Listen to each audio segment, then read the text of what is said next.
الحمد لله رب العالمين والصلاة والسلام على سيد المرسلين وخاتم النبيين وآله وأصحابه الذين اتبعوه واقتدوا به قولا وفعلا وعدلا وإحسانا وبعد. السلام عليكم ورحمة الله وبركاته. كم جرتان أجيفتوتك إنك كيريدا. الحمد لله فارونك اللهاتي برومسك إنك أرى سينا صحابتاتي سنرى لي سينا سعد بن أبي وقاسي سنرى لي kutaa kudhanii afraffaa geennee jirra. Itti dhihaadhaa itti wal dhiheessaa isiniin jedha duuba. Kutaan kudhanii afraffaan seenaa sa'aaditirraa akkana jedha. Duuba seenaa sa'aad waa'ee lola isaa lolchiisaadha ka inni. Saniifin agartee duula qaadisiyyaa keessa deemnee dubbatu jirra. Gaafa saniin keessatti Sa'ad bin Abi Waqaas gaafa guyyaa sadaffaadha. Guyyaan sadaffaan maal jedhama jennee? Yawmu uumaas tolchaa qabadhaa warri barreeffattan. Yawmu uumaas aynii dammaa agartee ayniin gubbaa keettanii miimirra keettanii aliifin keettanii siiniin keettan umaas yawmu umaas uu barreessita warri afaan oromoo barreessitanillee umaas yawmu umaas. Guyyaa kana guyyaan sadaffaa.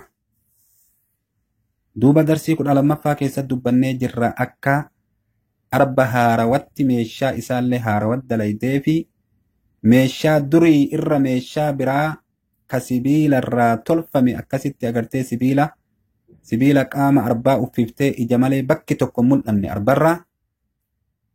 Arbilleen hogganaa qabaa. Hogganaan arbaa tokko adiidha. Hogganaan arbaa tokko daalacha. Akkasitti gadiin dhufte duuba. Har'a arbi agartee ummata muslimtootaa baay'ee miidhee jenne akkuma gaafa duraa miidhetti. Arbi har'a akka gaafa duraatirra jabaadha. Isa waraanulleen hin danda'amu. Sibiilan qaama isaa xaxan. Arbi qoffee isaatiin dhahee lafaan nama dhahee nama gubbaa ijjataa jenne. Leenjifamaadha, lola beeka. Leenjisanii jiran ganna dheeraadhaaf akkasi guddisan. Amma haala kanaan Sa'ad bin Abi Waqaasii warra Faarisii ka islaamayee isaan keessa jiru yaamee arba akkamitti hinjifatuu dandahan jennaan arba hinjifatuu hin danda'an yoo ija keessa waraanan malee jedhanii. Yeroo kana Qaaqaa bin Amri At-Tamiimii yaame duuba. Eenyu yaama? Sa'ad bin Abi Waqaas hogganaan jeesha muslimtootaa. Sa'ad waan jedhee yaa Qaaqaa bin Amri At-Tamiimii arba kana nurraa qabaa jedheen isintu itti haqa isintu danda'a. Baniin Tamiim beekamtuu darbannaadhaan. Arba kana nurraa qabaa jedheen duuba. Ummata muslimtootaa fixe. Akki arbi itti ajjeefamuu danda'u ija waraanuudhaaniyya. Achumaa Qaaqaa bin Amri At-Tamiimiin obboleessa isaa Aasim bin Amri At-Tamiimii fudhatee ba'e. Aasimiin waan jedheen ati arba san qabi. Jaa'ib. Obboleewwan karaa rabbii keessa waliin loltu akkam dasa nama jetti yaa abbo. Arba daalacha san ati qabi jedheen duuba. Arba adii ana qabaa jedheen. Arba addaan qoodamte. Arbi agartee hogganaa qaba. Hoggantootii arbaa lamaan qabatte duuba jarri lachinu.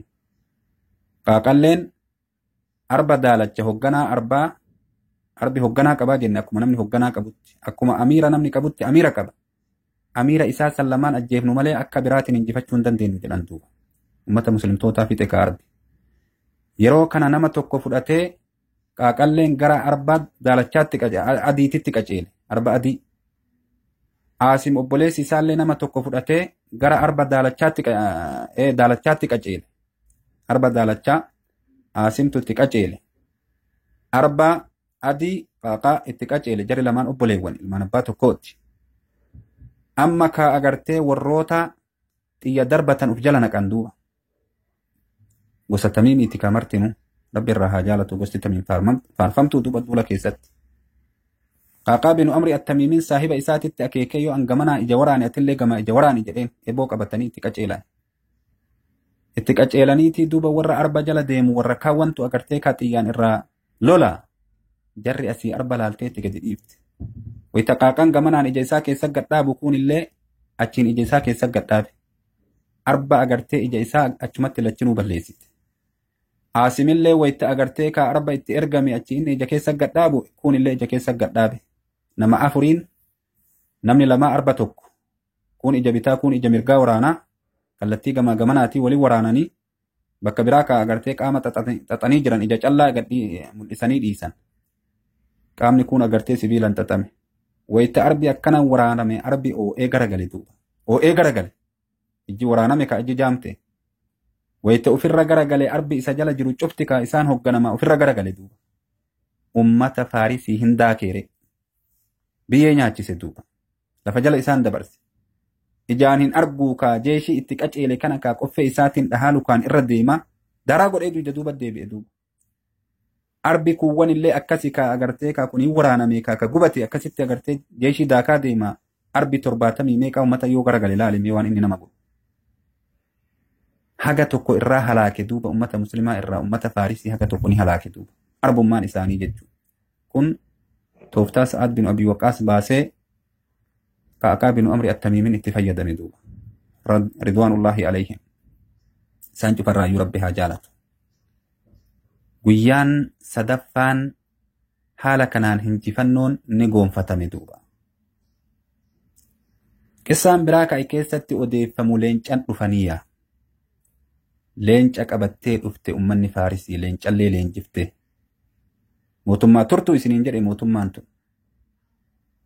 Yeroo leenca achi isaan agartee ka itti gadi dhiisan ummata muslimtootatitti namni leenca saniif bahe Haashim binu Utbaa binu Abi Waqaas ka Sa'aadin ilma abbaa Waqaasii abbeeraa itti ta'u. Sa'aadin ilma abbaa Waqaasiitiin abbeeraa jedha Haashimiin kun. Haashim kun Sa'aadin abbeeraa jedha. Isa kana bayeeftuu bakka agartee biyya Ruumii irraa jeeshii qabatee hogganaa jeeshaa ta'ee achirraa dhufe kana. Loltuu ajaa'ibaati beekama. Ruum keessatti illee dubbannee jirra seenaa isaa yoo na hordoftanii jiraattan. Yeroo kana agartee isa bayeef leenca kana duuba agartee ka harka irraa guuree fuulduree ummata muslimtootatitti leenca akkana utaalu ka isin beeytan kana lafa hanqisee ajjeese duuba. Yeroo kana agartee ummanni Faarisii ummata muslimtootatiin loluu akka hin dandeenye hubatte. Ka leenca akkana godhu, ummata leenca akkana godhu, ka agartee arba akkana godhu, ka bineensa mukaatiin taphatu kana lafee namaa akkam godha duuba warri akkana. Ajaa'ib.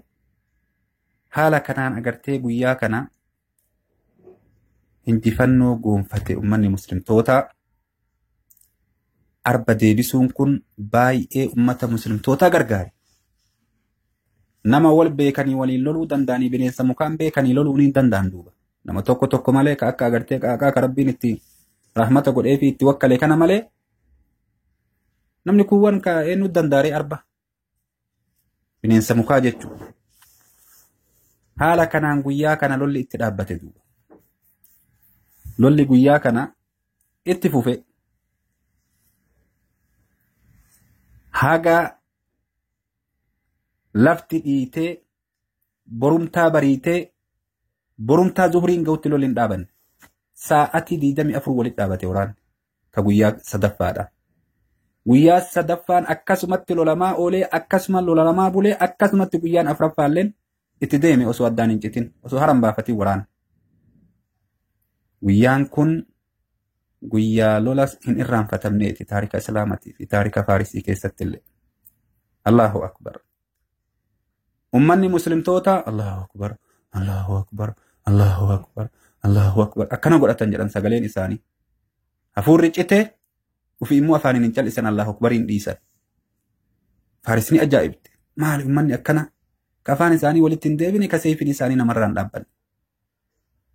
Sa'aad guyyaa kana agartee nama gaafatu dhabe inni jogola gubbarratti hafee lafaa dhiite halkanaa'e namni tokko Sa'aad biratti namni dhiiraa dubartii.